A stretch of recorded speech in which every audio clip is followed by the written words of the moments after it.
This is Valmiki Ramayan, Season 4, Episode 9, Sita's Abduction.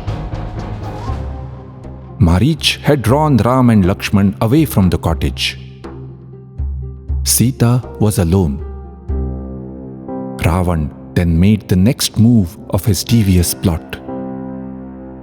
He approached the cottage in the guise of a wandering monk. He saw Sita and checked her out from head to toe. He felt an intense attraction. Drishtva kama sharaviddha. He asked her, "Who are you? Where are you from? You are so young and beautiful. How come someone like you needs to live in this desolate forest?" Ravan showered compliments on Sita about her beauty. Sita ignored the comments and cordially welcomed him in a manner suitable for a guest monk. "Please come and take a seat. May I offer you some fruits for refreshment?" As Ravan sat down to eat, he mentally reaffirmed his resolve to abduct her. Prasahya tasya harane dhritam manah. Sita looked out and so wished that Ram and Lakshman would come back. But all she saw was the vast stretch of the green forest. Haritan dadarsha tan mahadvanam. After a few silent moments, Sita thought it was best to answer the guest's questions. She introduced herself and told him about Ram and Lakshman. She explained why the three of them were living in Dandakaranya. "And now please tell me about yourself," she said. "Your name and lineage, and why you are roaming all alone in this forest." Ravan replied sharply, "My name is Ravan, the very word that strikes fear in the hearts of one and all. I am the king of the Rakshasas. O Sita, come with me and be my queen. You will live in great luxury and comfort in my fabulous capital city of Lanka. There are many women that I have captured from different lands. You will be the queen among all of them." An enraged Sita fired back at Ravan. "I am the devoted and loyal wife of Ram, who is the greatest among men. You are a jackal and I am a lioness. You cannot have me. I am like the sun's radiance that you cannot even touch. You want to abduct the beloved wife of Ram? Oh, poor you! You are seeking to pull the teeth out of a hungry, powerful lion. You are trying to swim across the sea with a heavy stone around your neck. So, you wish to violate Ram's wife? You are rubbing your eyes with a needle, licking a razor with your tongue.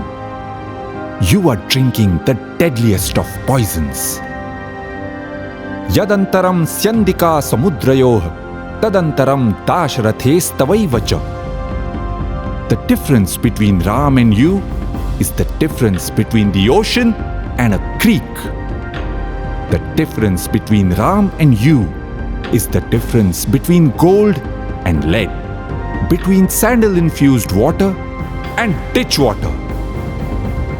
Having thus told him off, Sita stood trembling. Ravan knitted his eyebrows and frowned. Lalate pruktim kritva. He tried to calm her down by telling her about his prowess and how everyone was terrified of him. He told her how lucky she was that the great king of the Rakshasas himself had fallen for her. She ought not to refuse him and let go of such an excellent chance. He tried to win her over by telling her again about the wonderful life she could have in Lanka. And he promised, "My dear, I will never do anything against your wishes. Abandon Ram and come with me." When Sita refused again, Ravan announced, "You are crazy. I am the only one suitable to be your husband. You fool, I simply cannot understand what you see in Ram." Ravan was an entitled, powerful man, used to having his way every time.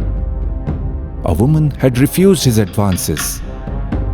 So, of course, it was now time to use brute force. He dropped his guise of being an ascetic and Vamena Sitam Padmakshim Murdhajeshu Karena Sah Urvostu Dakshinenaiva Parijagraha Panina. He seized her by the hair with his left hand and lifted her legs off the ground with his right hand. Sita started screaming and tried desperately to free herself from his grip. But Ravan was simply too strong for her. He carried her off towards his rath. Jatayu was nearby and heard Sita's cries. When he realized what was going on, he tried to tell Ravan that what he was doing was wrong in every way. But of course, the advice fell on deaf ears. Jatayu then said, "You are young and I am old. You are well armed. I am not. Even then, I will not allow you to abduct Sita as long as I am alive. Ravan, fight with me."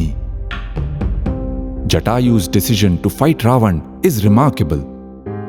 He had almost no chance of winning, but he just could not stand by while Ravan assaulted Sita. And what a fight he put up! Valmiki says, "They clashed like two storm clouds in the sky. Vato dhrutayor meghayor gagane yatha." By the way, this fight is often depicted artistically in paintings as actually taking place in the sky. But remember, Jatayu was a forest dweller who dressed like a vulture and was not actually a vulture. In fact, Sita also calls him Arya, a noble person. Jatayu was struck by so many arrows that he looked like a bird in a nest. But he gallantly took out the arrows and counterattacked Ravan with his bare hands and sharp nails.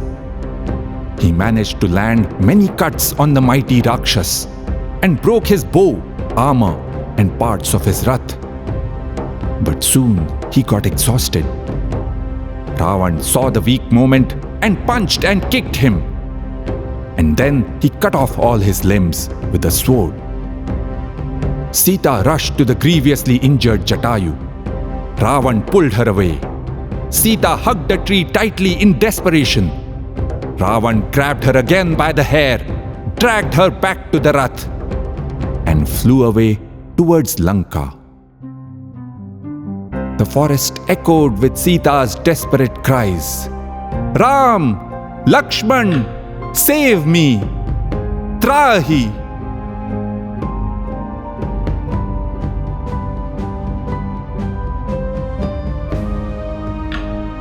Iti, her, asa. That is how it happened.